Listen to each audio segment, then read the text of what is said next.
ക്രിസ്തുയേശുവിൻ്റെ പരിശുദ്ധ നാമത്തിന് മഹത്വമുണ്ടാകുമാറാകട്ടെ.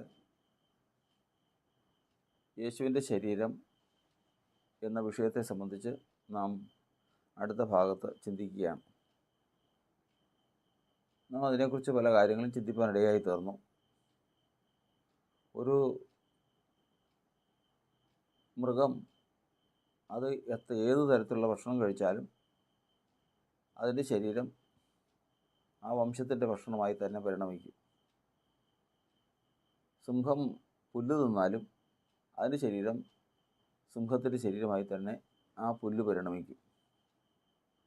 അതിൻ്റെ കാരണം അതിൻ്റെ ഉറവിടം എന്ന് പറയുന്നത് ആ മൃഗത്തിന് വംശത്തിന് ഒരു ബീജം, ഒരു വിത്ത് ദൈവം കൊടുത്തിട്ടുണ്ട്. ഒരു വൃക്ഷത്തിന് അതിൻ്റേതായ സ്വഭാവം വിത്തിനോടനുബന്ധിച്ചും വേരിനോടനുബന്ധിച്ചും ഉണ്ട്. അതുപോലെ തന്നെ ആദ്യ ഭാഗത്തോടനുബന്ധിച്ചുമുണ്ട്. ഇതിനെ മാറ്റിയെടുക്കുക സാധ്യമല്ല. ഒരു പന്നിയെ സംബന്ധിച്ച് എത്ര ശ്രേഷ്ഠമായിട്ടുള്ള ഭക്ഷണം കൊടുത്താലും അത് ഉളവായി വരുമ്പോൾ അത് പന്നിയുടെ ശരീരമായി തന്നെ അത് വളർന്നു വരുവാനിടയായിത്തീരും. മനുഷ്യനെ സംബന്ധിച്ചും അപ്രകാരം തന്നെ. എന്നാൽ മനുഷ്യനെ സംബന്ധിച്ച് ഒരു പടി കൂടി മാറ്റമുണ്ട്. കാരണം മൃഗത്തിനുള്ളതുപോലെ ശരീരവും ശരീരത്തിലെ ഓടുന്ന രക്തവും ജീവിപ്പിക്കുന്ന ആത്മാവും അത്രയും മാത്രമേ മൃഗത്തിനുള്ളൂ. എന്നാൽ മനുഷ്യനെ സംബന്ധിച്ച് അതല്ല. ശരീരമുണ്ട്, ശരീരത്തിൽ ജീവരക്തമുണ്ട്, ജീവിപ്പിക്കുന്ന മനുഷ്യാത്മാവുണ്ട്.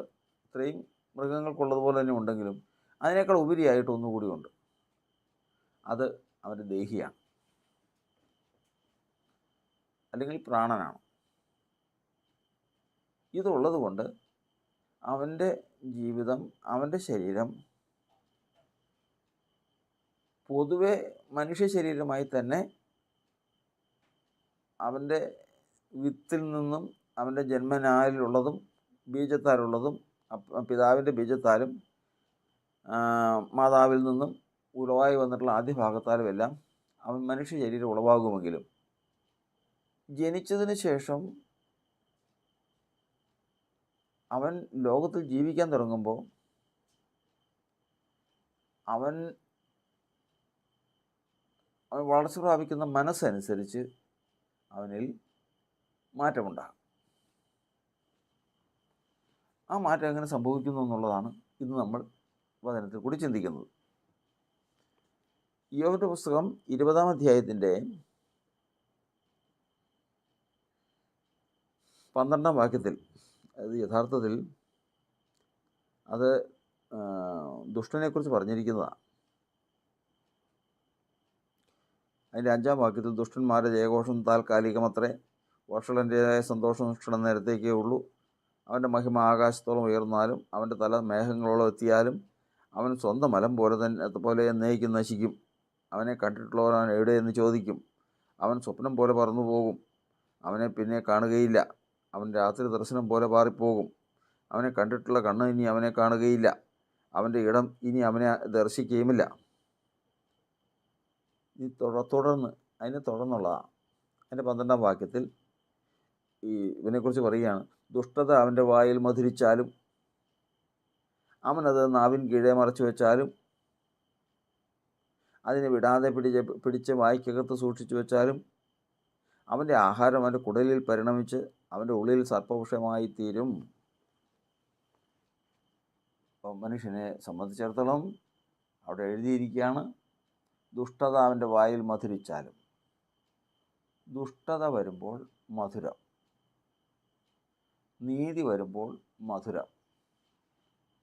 ഇത് രണ്ടും നമ്മൾ വചനത്തിൽ നിന്ന് സൂക്ഷ്മമായി ഗ്രഹിച്ചിരിക്കേണ്ടതാണ്. മധുരം എങ്ങനെയെല്ലാം ആണ് എന്നുള്ള ചോദ്യത്തിന് ഒന്ന്, നാവിന് മധുരമുണ്ട്, തേൻ മധുരമാണ്. രണ്ടാമത്തത്, ഇച്ഛാനിവൃത്തി മനസ്സിന് മധുരമാണ്. തേൻ കഴിക്കണ്ട, ആഗ്രഹിച്ച കാര്യം നടന്നു കഴിഞ്ഞാൽ തേൻ വായിൽ വയ്ക്കുന്ന പോലെയാണ്, അല്ലെങ്കിൽ മധുരം കഴിക്കുന്ന പോലെയാണ്, മനസ്സിൻ്റെ മധുരം. മൂന്നാമത്തത്, നിൻ്റെ കൽപ്പന, നിൻ്റെ വചനം എൻ്റെ എണ്ണാക്കിന് മധുരം, തേനിനേക്കാളും തേൻ കട്ടയേക്കാളും മധുരമുള്ളതാണ്. അപ്പോൾ എണ്ണാക്കിന് മധുരം, അത് പ്രാണനെ സംബന്ധിക്കുന്നതാണ്. 3 മധുരമാണ് മനുഷ്യനെ സംബന്ധിച്ചുള്ളത്. ഒന്നവൻ്റെ വായിലെ മധുരം, 2 മനസ്സിൻ്റെ മധുരം, 3 പ്രാണൻ്റെ മധുരം. ഏത് മധുരമായിരുന്നാലും അത് അവൻ്റെ വായിൽ അനുഭവപ്പെടും. നല്ല ഒരു കാര്യം ആഗ്രഹിച്ചത് സാധിച്ചു കഴിഞ്ഞാൽ, അല്ലെങ്കിൽ താൻ ഒരുപാട് കാലമെത്തി കാത്തിരുന്നൊരു മനുഷ്യൻ വരുമ്പോൾ, കാണുമ്പോൾ തന്നെ അവൻ്റെ വായ മധുരിക്കും. ഇനി വചനം തന്നെ പറയുന്നത് നമ്മൾ ശ്രദ്ധിച്ചു കൊള്ളണം. നിങ്ങളുടെ ഭാര്യമാരോട് കയ്പായിരിക്കരുത്, മനുഷ്യരോട് കയ്പായിരിക്കരുത്. അതായത് നമ്മൾ ഒരാളോട് ദേഷ്യവും കോപവും ഒന്നും വയ്ക്കുന്നില്ല എന്ന് നമ്മൾ പറയും. പക്ഷേ നമ്മുടെ വായിൽ നമുക്ക് പ്രിയമുള്ളവരെ കാണുമ്പോൾ നമുക്ക് ഉമിനീരെന്ന് പറയും, ഉമിനീരിന് മാറ്റം ഉണ്ടാവും. അത് ദൈവം അറിയും. ഇഷ്ടമുള്ളവരെ കാണുമ്പോൾ വായിൻ്റെ അവസ്ഥയും, ഇഷ്ടമില്ലാത്തവരെ കാണുമ്പോൾ ഇഷ്ടമില്ലാത്തവരെ കാണുമ്പോൾ കയ്പിൻ്റെ ഭാഗം നമ്മുടെ സ്വന്തം വായിക്ക് ഉണ്ടാവും. ഇഷ്ടമുള്ളവരെ കാണുമ്പോൾ മധുരം ഉണ്ടാവും. അതാണ് ദാനിയേൽ സങ്കീർത്തനക്കാരൻ ഇപ്രകാരം പറയുന്നത്: നാം തമ്മിൽ മധുര സമ്പർക്കം ചെയ്തു. ഒരു വിശ്വാസി മറ്റൊരു വിശ്വാസിയെ കാണുമ്പോൾ ഉണ്ടാകേണ്ടതാണ് അപ്പോൾ മധുരം ഉണ്ടാവണം, മധുര സംസർഗം. നമ്മൾ ലോകത്തിൽ ജഡപ്രകാരം സ്നേഹിക്കുന്ന സ്ത്രീയും പുരുഷനും തമ്മിൽ സംസാരിച്ചു കഴിഞ്ഞാൽ അവർ നിർത്തില്ലെന്നാണ് പറയുന്നത്. കാരണം അവർക്ക് അവരുടെ വായിൽ അത്രമാത്രം മധുരമാണ്, അത് സംസാരിക്കുന്നത് മധുരമാണ്, അതവർക്ക് എല്ലാം കൊണ്ടും മധുരമാണ്. അപ്പോൾ ഇതുപോലെ തന്നെ മധുരം ദൈവത്തിൻ്റെ ജനം കൂട്ടായ്മയിൽ ഒരുമിച്ച് കൂടുമ്പോൾ, സഹോദരന്മാർ തമ്മിൽ ഒരുമിച്ച് കൂടുമ്പോൾ ഉണ്ടാവണം. അതാണ് മധുര സംസർഗം എന്ന് പറയുന്നത്. നാം തമ്മിൽ മധുരസമ്പർക്കം ചെയ്തുവല്ലോ, മധുരസമ്പർക്കം ചെയ്തു. അപ്പോൾ ഇതാണ് ഇതിൻ്റെ വിഷയം. ഇതുപോലെ തന്നെ ഒരു ലോകത്തിൽ കാണുമ്പോൾ, ലോകത്തിലേക്ക് നോക്കുമ്പോൾ ദുഷ്ടതയിൽ കണ്ട് സന്തോഷിക്കുന്നവരുണ്ട്. ഒരു കൂട്ടത്തെ മുഴുവനും കുഞ്ഞുങ്ങളെ കൂടി കൊന്നൊടുക്കുന്ന ഒരു കാഴ്ച അത് കണ്ട് രസിക്കുന്നവർ എത്രയോ പേരുണ്ട്. അനേകരുണ്ട്. അത് കണ്ട് അവർക്കത് സന്തോഷമാണ്. മനുഷ്യർ തമ്മിൽ കടിച്ചു കീറുന്നത്, എളിയവനെ കൊല്ലുന്നത്, ഇങ്ങനെയുള്ള കാര്യങ്ങൾ കാണുമ്പോൾ അവൻ്റെ ഉള്ളിൽ സന്തോഷമുള്ളവരുണ്ട്, മധുരമുള്ളവരുണ്ട്. അതുപോലെ തന്നെ ലോത്തിനെ പോലെ നാൾതോറുമുള്ള ആ ദേശത്തിലെ നിവാസികളുടെ ദുഷ്ടത പ്രവൃത്തികൾ കണ്ടും കേട്ടും തൻ്റെ നീതിയുള്ള മനസ്സിൽ നൊന്ത് അവൻ കയ്പായിപ്പോയി. സൊദോം ഗൊമോറയിൽ ജീവിക്കുന്നത് ദിനം പ്രതി കയ്പാണ്. അപ്പോൾ ദുഷ്ടത മധുരിക്കുന്നവരുണ്ട്, നീതി മധുരിക്കുന്നവരുണ്ട്. ദുഷ്ടത കഴിക്കുന്നവരുണ്ട്, നീതി മധുരിക്കുന്നവരുമുണ്ട്, അല്ലെങ്കിൽ നീതി കഴിക്കുന്നവരുമുണ്ട്. ഇത് ദൈവത്തിൻ്റെ മുമ്പാകെ ഇത് നമ്മൾ എത്രയെല്ലാം നമ്മൾ വിശുദ്ധനാണെന്ന് പറഞ്ഞാലും, ഏത് തരത്തിലുള്ള മനുഷ്യനാണെന്ന് പറഞ്ഞാലും ദൈവത്തിന് മുമ്പാകെ ഇതൊന്നും പറയണ്ട. ദൈവത്തിനറിയാം. കാരണം ഒരു എള്ളയിട അനീതി കണ്ടു കഴിഞ്ഞാൽ അപ്പോൾ തന്നെ അവൻ്റെ വായിൻ്റെ ടേസ്റ്റ് മാറും. അതുപോലെ നീതിയുക്തമായിട്ടുള്ളൊരു വിധി വരുമ്പോൾ അപ്പോൾ തന്നെ അവൻ്റെ വായ് മധുരിക്കും. ഇത് ദൈവം മുമ്പാകെ ദൈവം കണക്കൂട്ടുന്ന കാര്യങ്ങളാണ്. ഇവിടെ കർത്താവിൻ്റെ വചനം പറയുന്നത്, ഒരു മനുഷ്യൻ്റെ ഉള്ളിൽ ദുഷ്ടത മധുരിച്ചാൽ, നമ്മൾ കാണുന്നുണ്ടല്ലോ റെസ്ലിംഗ് ഒക്കെ, ഈ ഫ്രീ സ്റ്റൈൽ എന്ന് പറയുന്ന ഒരു ഗുസ്തിയും ഒരു റെസ്ലിംഗ് ഉണ്ട്. അയ്യോ, നമ്മളീ കാണുന്ന പോലെയല്ല, അതധികം നേരം നീണ്ടു നിൽക്കില്ല. ഇതുപോലെ അഭിനയിക്കുമല്ല അവർ. നമ്മൾ കാണുന്ന റെസ്ലിംഗൊക്കെ അഭിനയിക്കുന്നതാണ്. മറ്റത് അങ്ങനെയല്ല. ഒരു 2 3 ഒരിക്കൽ ഒരാളെ കൊല്ലും. അവിടെ കേസും ഇതൊന്നുമില്ല. ഒരാളെ ഒറ്റ ചവിട്ടിനകത്ത് എടുത്തൊടിഞ്ഞു പോകും, അല്ലെങ്കിൽ വേറെ എവിടെയെങ്കിലും സ്ഥാനത്ത് ചവിട്ട് കൊള്ളും. അവിടെ കിടന്ന് ചാകുന്നത്. പിന്നെ എല്ലാവരും കൂടി എടുത്ത് കൊണ്ടുപോകുന്ന കാഴ്ചയാണ് നമ്മൾ കാണുന്നത്. ഈ കാഴ്ച നമുക്ക് കണ്ടു നിൽക്കാൻ പറ്റില്ല. എന്നാൽ അത് കണ്ട് എത്രയോ പേര്, അത് കാണാൻ വേണ്ടിയിട്ടുള്ള ഇടി, എത്രയോ ആൾ കൂട്ടമായിട്ട് നിന്നുകൊണ്ട് അത് കാണാൻ വേണ്ടിയിട്ടുള്ള ഹരമ. ദുഷ്ടത വായിൽ മധുരിച്ചാൽ, അത് നാവിൻ കീഴെ മറച്ചു വെച്ചാൽ, പുറമേ നോക്കുമ്പോൾ അവൻ നീതിമാനാണ് താനും. നാക്കുകൊണ്ട് പറയണ വർത്തമാനം കേട്ട് കഴിഞ്ഞാൽ നല്ല മനുഷ്യനാണ്. പക്ഷെ യഥാർത്ഥത്തിൽ അവന് സന്തോഷം വരണമെങ്കിൽ, അവൻ്റെ വായി മധുരിക്കണമെങ്കിൽ ദുഷ്ടത കാണണം എന്നുള്ളത് നമ്മളറിയുന്നില്ല, ദൈവം അറിയുന്നു. അങ്ങനെയുള്ളവനെക്കുറിച്ച് പറയുകയാണ്, ദുഷ്ടത അവൻ്റെ വായിൽ മധുരിച്ചാലും അവനത് നാവിൻ കീഴെ മറച്ചു വെച്ചാലും അതിനെ വിടാതെ പിടിച്ച് വായ്ക്കകത്ത് സൂക്ഷിച്ചു വെച്ചാലും ഒരക്ഷരം പറയില്ല. അവന് ദുഷ്ടത ഇഷ്ടമാണെന്ന് അവനെ കണ്ടുപിടിക്കാൻ പറ്റില്ല. അത്രമാത്രം ഉള്ളുകൊണ്ടാണ് അവൻ്റെ, അത് ദൈവം അറിയുന്നു. ഇങ്ങനെ ചെയ്യുന്നവൻ, വചനം പറയുന്നത്, അവൻ്റെ ആഹാരം അവൻ്റെ കുടലിൽ പരിണമിച്ച് അവൻ്റെ ഉള്ളിൽ സർപ്പവിഷമായി തീരും. അവനാണ് ഈ വിഷമെന്ന് പറയില്ലേ. ഇവൻ കഴിക്കുന്ന ആഹാരം ഇപ്രകാരം ഈ നാവിൽ ദുഷ്ടത വരുമ്പോഴത്തേക്കും വായിൽ ആ മധുരം ഉണ്ടാകുന്ന വായ കൊണ്ട് ഭക്ഷണം കഴിക്കുന്ന ഭക്ഷണം എന്ന് പറഞ്ഞു കഴിഞ്ഞാൽ ഉണ്ടാകുന്ന ശരീരം വിഷമാണ്. മൂർഖൻ്റെ വിഷം, കാളകൂടം എന്നൊക്കെ പറഞ്ഞ് കേട്ടിട്ടില്ലേ? അതുപോലെ വിഷമായി. ശരിക്കും നമ്മൾ നാട്ടിൻ ഭാഷയിൽ പലരെക്കുറിച്ചും പറയും, അവനൊരു വിഷമെന്ന് പറയില്ലേ? അതെ, വചനം പറയുന്നത് അങ്ങനെ തന്നെയാണ്, വിഷമാണ്. അപ്പോൾ ഇവിടെ നമ്മൾ ചിന്തിക്കുന്നത്, മനുഷ്യൻ്റെ ദുഷ്ടത അവനിൽ വായെ മധുരിക്കും. നീതിമാനാണെങ്കിൽ നീതി മധുരിക്കും. ഇത് അവന് കുടലിൽ ദുഷ്ടതയാണ് മധുരിക്കുന്നതെങ്കിൽ ആ ആഹാരം കഴിക്കുമ്പോൾ ആ വായിലുള്ള രുചിയോടുകൂടി, ആ വായിലുള്ള സലൈവയോടുകൂടി കഴിക്കുന്ന ഭക്ഷണം ചേർന്ന് വിഷമായിട്ട് ശരീരം പരിണമിക്കും. ഈ ദുഷ്ടത എവിടെ കുടികൊള്ളുന്നു? മനുഷ്യൻ്റെ ദുഷ്ടത അത് അവൻ്റെ ദുഷ്ട മനസ്സ് എന്നാണ്. മനസ്സിലാണ് ദുഷ്ടത കുടികൊള്ളുന്നത്. ദുഷ്ടത കുടികൊള്ളുന്നത് മനസ്സിലാണ്. എന്നാൽ യേശുവിൻ്റെ ശരീരം ഉളവായി വന്നത് ഏതിൽ നിന്നാണ്?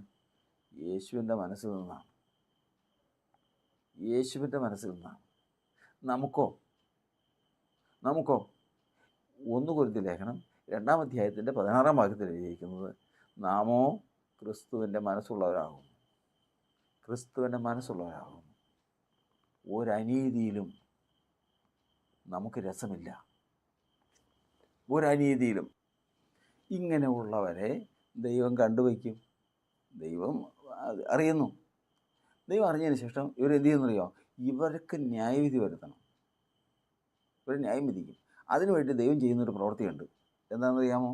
2 തെസ്സലോനിക്ക ലേഖനം 2-ാം അധ്യായത്തിൻ്റെ 11-ാം വാക്യത്തിൽ, സത്യത്തെ വിശ്വസിക്കാതെ അനീതിയിൽ രസിക്കുന്ന ഏവർക്കും ന്യായവിധി വരേണ്ടതിന് ദൈവം അവർക്ക് ഭോഷ്ക് വിശ്വസിക്കുമാറ് വ്യാജത്തിൻ്റെ വ്യാപാര ശക്തി അയക്കുന്നു.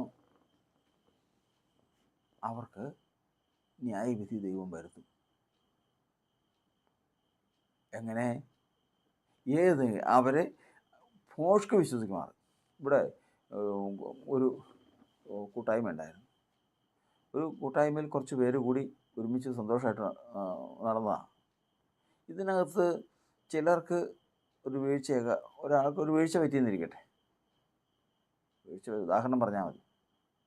വീഴ്ച പറ്റി അവൻ സത്യത്തെ വിട്ട് വേറെ വഴിക്ക് തിരിഞ്ഞു, ദുഷ്ടത പ്രവർത്തിച്ചു. ദുഷ്ടതയിലേക്കൊക്കെ നീങ്ങിയതോടുകൂടി ഒരു സംഭവം ഉണ്ടായി.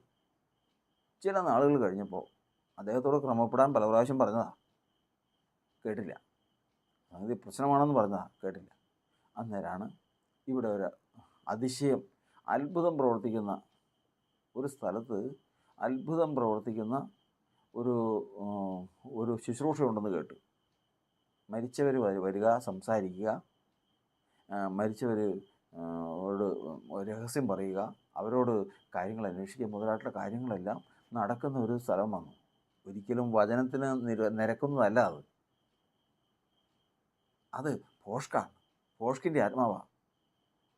പക്ഷേ ഈ തെറിച്ചു നിന്ന വ്യക്തി, അതായത് ഈ ദുഷ്ടതയിൽ അകപ്പെട്ടു പോയ വ്യക്തി, ദുഷ്ടത പ്രവർത്തിച്ച വ്യക്തി, ദുഷ്ടത ആയിട്ട് നടന്ന ആ വ്യക്തി ഇത് കേട്ട ഉടനെ അതിൻ്റെ പുറകെ പോയി. കാരണം അവനത് പോയേ പറ്റൂ. കാരണം ദൈവം അവൻ്റെ മേൽ ഫോഷ്കിൻ്റെ ആത്മാവ് അയച്ചിരിക്കുക. ന്യായവിധി വരേണ്ടതിന് ഫോഷ്ക്ക് വിശ്വസിക്കുമാർ വ്യാജത്തിൻ്റെ വ്യാപാരശക്തി അയച്ചേക്കുക. ആ വ്യാപാരശക്തി അവൻ്റെ മേലെ അയച്ചേക്കുക. അവൻ അത് വിശ്വസിച്ച് അത് വഴി പോയി. ഇനി അതിന്മേൽ വരുന്ന ന്യായവിധി അവൻ അനുഭവിച്ചു, അത് പൊക്കോളും. ഇവിടെയാണ് ഇന്ന് കർത്താവിൻ്റെ വചനത്തിൽ നമ്മൾ പഠിക്കുന്നതനുസരിച്ച് ഒരു മനുഷ്യൻ്റെ ശരീരം എങ്ങനെ നാമോ ക്രിസ്തുവിൻ്റെ മനസ്സുള്ളവരാകും. നമുക്ക് നമ്മുടെ ഹൃദയത്തിൽ കോപം വെച്ചുകൊണ്ടോ, പ്രതികാരം വെച്ചുകൊണ്ടോ, നീരസം വെച്ചുകൊണ്ടോ ഒരു ഗ്ലാസ് വെള്ളം പോലും കുടിക്കരുത്, ഒരു വാക്ക് പോലും പറയരുത്, ചെയ്യാൻ പാടില്ല. കാരണം അത് ദൈവത്തിന് മുമ്പാകെ ന്യായം വിധിക്കപ്പെടേണ്ടതാണ്. ന്യായം വിധിക്കപ്പെടും. അത് ഉള്ളിൽ ചെന്ന് കഴിഞ്ഞാൽ ശരീരം മൂർഖൻ്റെ വിഷമായി ശരീരം പരിണമിക്കും. അത്രമാത്രം ദോഷമാണ്. ഇതാണ് കർത്താവിൻ്റെ വചനത്തിൽ നമ്മൾ പഠിക്കുന്നത്. യേശു കഴിച്ച സകല ഭക്ഷണങ്ങളും പ്രാപിച്ച സകല ആഹാരവും അവൻ്റെ ശരീരം പവിത്രമാക്കി. അവൻ ജന്മന തന്നെ വിത്ത് കൊണ്ടോ, ആദ്യ ഭാഗം കൊണ്ടോ, ബീജം കൊണ്ടോ, വേരുകൊണ്ടോ അവനിൽ ദോഷം വന്നിട്ടില്ല. അങ്ങനെ വന്നിരുന്നെങ്കിൽ കഴിക്കുന്ന ജഡം ദോഷമായി പോകുമായിരുന്നു. പറഞ്ഞു കേട്ടല്ലോ. ഇനി യേശു ഈ കാര്യങ്ങളെല്ലാം, യേശു ദൈവപുത്രനാണ്, പരിശുദ്ധാത്മാവിനാൽ ജീവനുളവായി, നാമം വിത്തായിട്ട് വന്നു, ആദ്യ ഭാഗം വിശുദ്ധമാണ്. ഈ കാര്യങ്ങളെല്ലാം വന്നതിന് ശേഷം ലോകത്തിൽ ജനിച്ചതിന് ശേഷം മനസ്സിൽ ദുഷ്ടത വെച്ചുകൊണ്ട് ഭക്ഷണം കഴിച്ചെന്നിരിക്കട്ടെ, ശരീരത്തെ ബാധിക്കും. ശരീരം ഭക്ഷണമായി തീരും. എന്നാൽ അതുണ്ടായിട്ടില്ല. അതിന് വേണ്ടിയിട്ടാണ് നമുക്ക് എന്തൊക്കെ തന്നിട്ടുള്ളത്? കർത്താവിൻ്റെ നാമം, കർത്താവിൻ്റെ രക്തം, കർത്താവിൻ്റെ മനസ്സ്, കർത്താവിൻ്റെ ആത്മാവ്. വാങ്ങി ഭക്ഷിപ്പീൻ, ഇതെൻ്റെ ശരീരം, കർത്താവിൻ്റെ ശരീരം.